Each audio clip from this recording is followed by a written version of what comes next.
Dear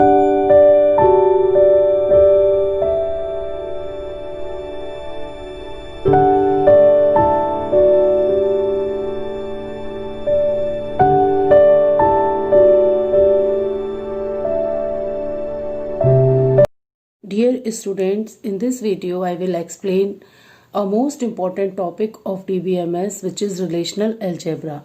Relational algebra is a collection of operations to manipulate or access relations.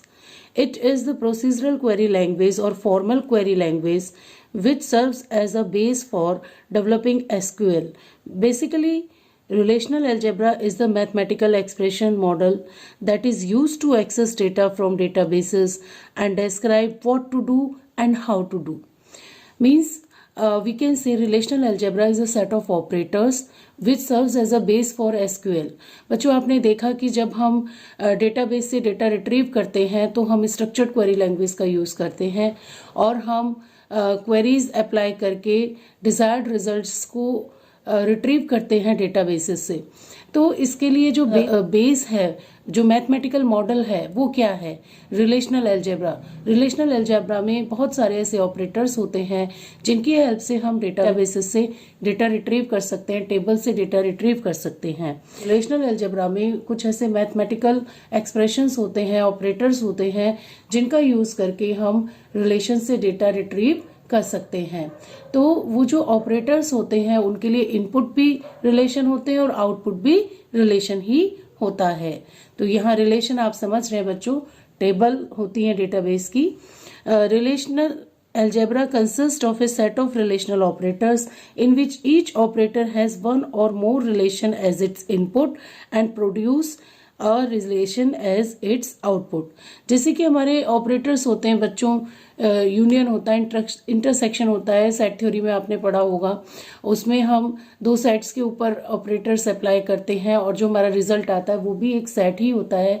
इसी तरीके से बच्चों relational algebra में जो ऑपरेटर्स होते हैं उनके लिए इनपुट भी रिलेशंस होते हैं और आउटपुट भी उनका एक रिलेशन ही होता है। मीन्स कि दो टेबल पर अगर हम एक ऑपरेटर अप्लाई करें तो हमें एक नई थर्ड टेबल मिल जाएगी as an output. Thus both the operands and the results are relations, and so the output from one operation can become the input to another operation।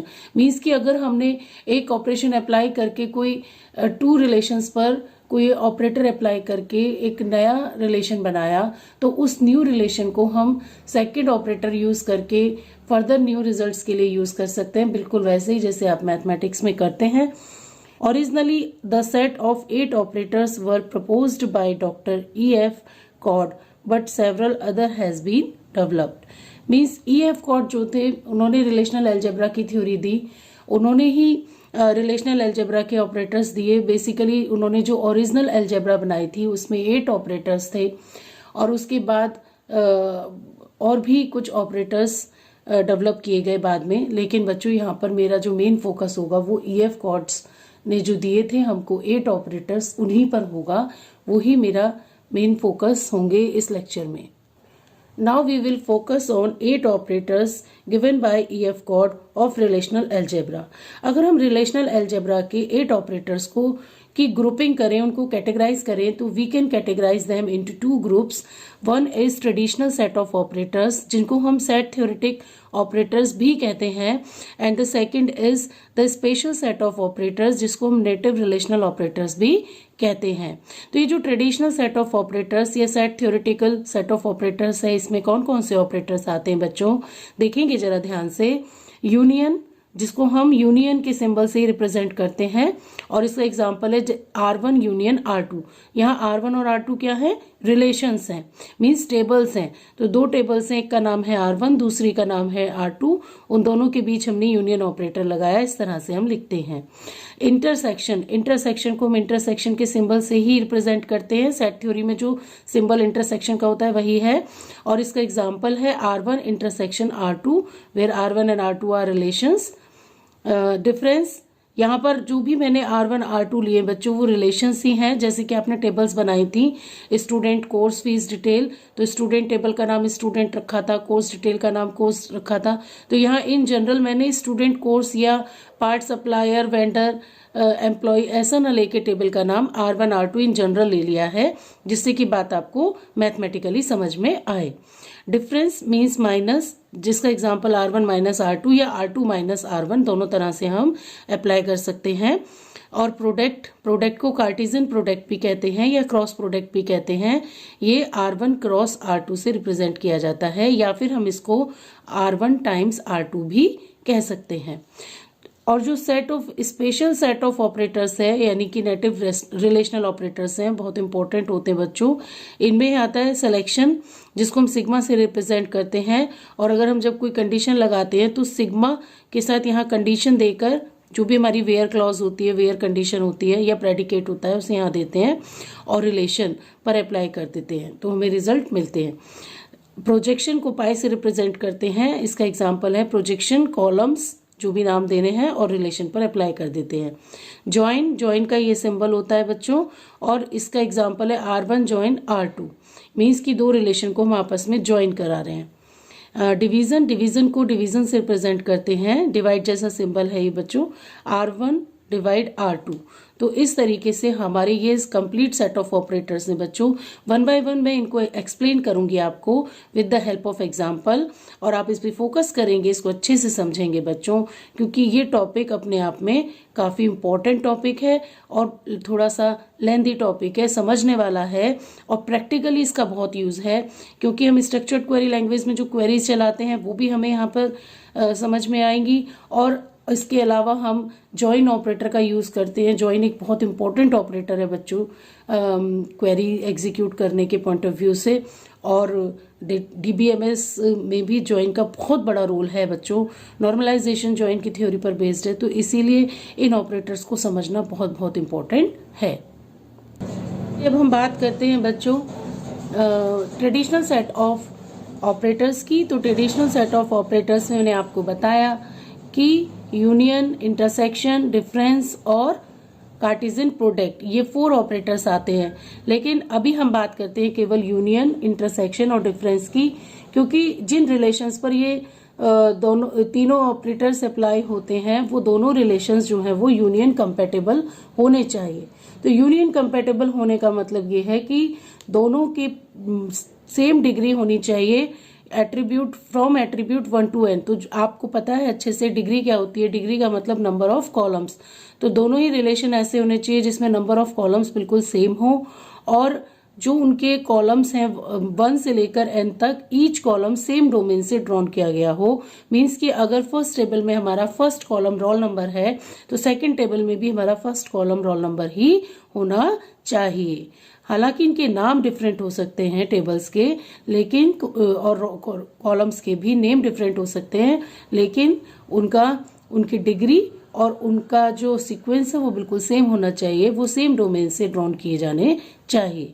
तो the first operator is union, जिसको हम represent करते हैं R1 union R2, means the set of all tuples belonging to either R1 और R2 और both.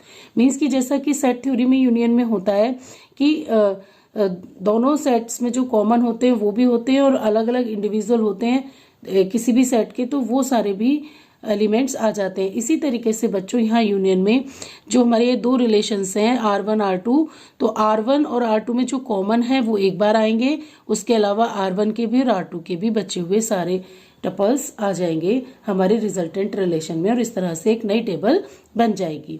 हम इसकी definition देखें तो क्या कहती है, returns a relation containing all tuples that appear in either और बोथ ऑफ 2 स्पेसिफाइड रिलेशंस। बात समझ में आ गई होगी आपको, और एग्जांपल से समझते हैं।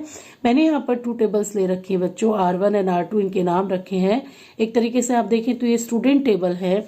हम फर्स्ट टेबल देखें तो इसमें roll number, name, age, second table में भी roll number, name, age, means कि इनकी डिग्री भी सेम है और इनकी वैल्यूज की सीक्वेंस, कॉलम्स की सीक्वेंस भी सेम है। तो अब अगर हम इस पर R1 यूनियन R2 अप्लाई करते हैं तो आप ध्यान से देखेंगे बच्चों इन दोनों टेबल्स को। इनमें ये सुमित का रिकॉर्ड कॉमन है, बाकी यहाँ पर एक 4th रिकॉर्ड मैंने डाला है विवेक का जो अनकॉमन है। यहाँ अमित और पुनीत के 2 रिकॉर्ड जो है वो कॉमन नहीं है। तो इनका रिजल्ट आपकी समझ भी आ गया होगा। इनका रिजल्ट क्या आएगा, R1 यूनियन R2, इनका रिजल्ट आएगा नंबर 1 सुमित सुमित तो एक बार आएगा, बाकी दोनों रिलेशन से जो बचे हुए रिकॉर्ड्स हैं वो भी आ जाएंगे। 2 अमित 21, 3 पुनीत 20 एंड 4 विवेक 22। तो R1 यूनियन R2 का ये मतलब है बच्चों। मीन्स कि जो कॉमन टपल है वो 1 टाइम, और बाकी इसके भी सारे और इसके भी, मीन्स R1 के भी सारे टपल्स और R2 के भी सारे टपल्स। तो बात समझ में आई होगी। The next operator is intersection.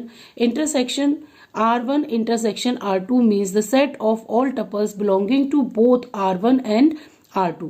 Means कि इसमें जो इंटरसेक्शन है उसमें जो रिकॉर्ड्स आएंगे वो सारे वो आएंगे जो कि कॉमन होंगे। मीन्स कि R1 और R2 दोनों में ही होंगे। अगर हम इसका एक उसी तरीके से डायग्रामेटिकल व्यू लें तो अगर एक रिलेशन हमारा R1 है और एक R2 है तो इनके बीच जो कॉमन है, कॉमन बस वो आएंगे, बाकी अनकॉमन नहीं आएंगे। तो फिर देखेंगे बच्चों इसको। R1 intersection R2 returns a relation containing all tuples that appear in both of two specified relation. Means कि जो दोनों में होंगे, कॉमन होंगे, वही टपल्स हमारे रिजल्टेंट रिलेशन में आएंगे। और इसको रिप्रेजेंट कैसे करते हैं, एग्जाम्पल देखेंगे इसका। R1 इंटरसेक्शन R2 या R1 इंटरसेक्ट R2 ऐसे भी लिख सकते हैं। तो इसकी वैल्यू क्या आएगी, यानी कि जो रिजल्टेंट रिलेशन है वो क्या आएगा, 1 सुमित 20। आपने सोच ही लिया होगा क्योंकि हमारे जो दोनों रिलेशंस थे, मैंने जो एग्जांपल लिया है उस रिलेशन में सुमित वाला रिकॉर्ड जो है वो कॉमन है। तो इंटरसेक्शन में वही रिकॉर्ड आएगा जो कॉमन होगा। तो यहाँ पर आ गया 1 Sumit 20। I hope you will understand this operator. The next one is difference. Difference का मतलब जैसे कि हम सब्ट्रैक्शन करते हैं उस तरीके से, लेकिन इसमें कैसे होगा difference. R1 minus R2 means the set of all tuples belonging to R1 and not to R2। Means कि जो कॉमन टपल होंगे R1 और R2 के वो माइनस हो जाएंगे, और उसके बाद R1 में जो टपल्स होंगे बस वो आएंगे, R2 के बाकी बचे हुए टपल्स नहीं आएंगे। इसी तरीके से R2 माइनस R1 का मतलब क्या होगा बच्चों, आप समझ गए होंगे कि R2 और R1 में जो कॉमन टपल हैं वो माइनस हो जाएंगे, उसके बाद R2 के बाकी के बचे टपल्स आएंगे, R1 के नहीं आएंगे। Means R2 minus R1 means the set of all tuples belonging to R2 and not to R1। तो बात समझ में आई होगी, और एग्जाम्पल से अच्छे से समझ में आती है बच्चों। एग्जाम्पल यहाँ देखेंगे एग्जाम्पल, वही एग्जाम्पल मैंने लिया है जिससे कि बात आपको अच्छे से समझ में आए। डिफरेंस देखेंगे R1 माइनस R2। तो R1 माइनस R2 में दिखाई दे रहा है रिजल्ट क्या आएगा, इसमें से दिखाई दे रहा है सुमित कॉमन है, ये माइनस हो जाएगा, और R1 माइनस R2 कर रहे हैं इसलिए बाकी के बच्चे R1 के टपल्स आ जाएंगे। जब R2 माइनस R1 करेंगे तो क्या होगा, ये सुमित कॉमन वाला टपल जो है वो माइनस हो जाएगा, और फिर R2 के बाकी बचे हुए टपल्स और भी होते तो इसमें विवेक का है तो वो आ जाएगा। और इस तरीके से हमारा जो रिजल्ट आएगा R1 माइनस R2 का आएगा 2 अमित 21, 3 पुनीत 20, यानी 2 रिकॉर्ड्स। और अगर R2 माइनस R1 देखें तो क्या आएगा 4 विवेक 22, ये सिंगल रिकॉर्ड। तो I hope you will understand difference. Now the next operator is product. Cartesian product या क्रॉस प्रोडक्ट भी जिसको कहते हैं, R1 क्रॉस R2 से रिप्रेजेंट करते हैं, और R1 टाइम्स R2 भी हम इसे कह सकते हैं। It is a very very important operator of relational algebra which is mostly applied in queries when we want to retrieve results from 2 or more tables, then there is a need to perform Cartesian product between two relations। तो बच्चों देखेंगे समझेंगे, इसको बहुत important operator है ये। Cartesian product operator also known as cross product take each tuple row from the first relation R1 and concatenate it with the each row यानी कि tuple of the second relation R2। Means कि इसमें product multiplication के तरीके से फर्क होगा बच्चों, और जो हमारे 2 रिलेशंस होंगे उसमें से एक रिलेशन की हर एक रो की मल्टीप्लाई यानी कंकैटिनेशन। मल्टीप्लाई का मतलब ऐसे नहीं 2 into 2 4, क्योंकि मैथ तो है नहीं, ये तो हम टेबल्स पे काम कर रहे हैं। तो यहाँ पर मल्टीप्लाई से मतलब कंकैटिनेशन से है। मीन्स कि एक रो को फर्स्ट रिलेशन की ईच रो को सेकंड रिलेशन की ईच रो के साथ, यानी कि एक एक करके, जैसे कि R1 की फर्स्ट रो को R2 की ईच रो के साथ कंकैटिनेट किया जाएगा, फिर R1 की सेकंड रो को R2 की ईच रो के साथ कंकैटिनेट किया जाएगा, एंड सो ऑन, जब तक कि हमें सारे के सारा कार्टेशियन प्रोडक्ट ना मिल जाए. The Cartesian product multiplies two relation consisting of all possible pairs of tuples from two relations. Cardinality बच्चों आप अच्छे से जानते हो, नंबर ऑफ रोज होती है, नंबर ऑफ टपल्स होते हैं किसी भी रिलेशन के. तो जो हमारा रिजल्टेंट रिलेशन आएगा कार्टेशियन प्रोडक्ट के बाद, उसकी जो कार्डिनलिटी होगी, मीन्स नंबर ऑफ रोज होंगी, नंबर ऑफ टपल्स होंगे, वो equal to product of cardinalities of R1 and R2. Means कि R1 में जितने टपल्स थे वो इनटू R2 में जितने भी टपल्स थे उन दोनों का मल्टीप्लाई करके हमें रिजल्टेंट रिलेशन की कार्डिनलिटी मतलब नंबर ऑफ रोज मिलेंगी. और जो डिग्री होगी रिजल्टेंट रिलेशन की वो R1 और R2 की डिग्री का सम होगी. मीन्स कि R1 में जितने कॉलम होंगे प्लस R2 में जितने कॉलम होंगे उन दोनों का सम होकर के जो हमारा रिजल्टेंट रिलेशन होगा उसमें उतने कॉलम होंगे. तो बात समझ में आई होगी बच्चों, और अच्छे से समझ में आ जाएगी. हम इसके लिए एक एग्जाम्पल देखते हैं. Let's focus on one example. To understand Cartesian product, it is very very important operator and it is very important to understand this operator. यहाँ देखेंगे बच्चों, मैंने 2 टेबल्स ली हैं. एक स्टूडेंट टेबल है जिसको मैं R1 से रिप्रेजेंट कर रही हूँ, एक कोर्स टेबल है जिसको मैं R2 से रिप्रेजेंट कर रही हूँ. हमें क्या करना है, हमें इनका क्रॉस प्रोडक्ट करना है. क्रॉस प्रोडक्ट करने के लिए हमारे रिलेशंस को यूनियन कंपेटेबल होना जरूरी नहीं है. मीन्स कि उनके जो कॉलम्स हैं, एट्रीब्यूट्स हैं, उनको सेम डिग्री का या सेम डोमेन से ड्रॉन किया हुआ ऐसा होने की जरूरत नहीं है. तो यहाँ देखेंगे कार्टेशियन प्रोडक्ट को कैसे लिखते हैं, R1 टाइम्स R2 या R1 क्रॉस R2. तो हम इन दोनों का कार्टेशियन प्रोडक्ट लेंगे. तो बच्चों कैसे लेंगे, हम R1 की ईच रो को, जैसे कि फर्स्ट रो उठाई हमने R1 की, उसको हम कंकैटिनेट कर देंगे each row of second relation C1 C2 C3, 3 row है तो तीनों के साथ हम कंकैटिनेट कर देंगे. फिर हम R1 रिलेशन की सेकंड रो को उठाएंगे और उसको फिर से R2 रिलेशन की ईच रो के साथ कंकैटिनेट कर देंगे. और इस तरीके से हम करते जाएंगे तो हमें एक रिजल्टेंट रिलेशन मिलेगा जिसको हम कहेंगे कार्टेशियन प्रोडक्ट. बच्चों तो यहाँ देखेंगे हम, जैसे कि 1 अमित C1 BCA 1, तो ऐसे आएगा 1 Amit C1 BCA 1, 1 Amit C2 BBA 3, 1 Amit C3 BAD 4. फिर सुमित के साथ 2 Sumit C1 BCA 1, 2 Sumit C2 BBA 3, 2 Sumit C3 BAD 4. फिर 3 विवेक के साथ तीनों रो, तो कैसे आएगा 3 विवेक C1 BCA 1, 3 विवेक C2 BBA 3, 3 विवेक C3 BAD 4. ऐसे ही फिर फोर्थ रिकॉर्ड रोहन के साथ, तो 4 Rohan C1 BCA 1, 4 Rohan C2 BBA 3, 4 Rohan C3 BAD 4. इस तरीके से हमारे कंप्लीट रिकॉर्ड्स आ जाएंगे. अब हम देखेंगे कि इस जो हमारा रिजल्टेंट रिलेशन आया, अब हम देखेंगे कि जो हमारा ये रिजल्टेंट रिलेशन आया इसकी कार्डिनलिटी कितनी है, मीन्स की नंबर ऑफ रोज कितनी है बच्चों.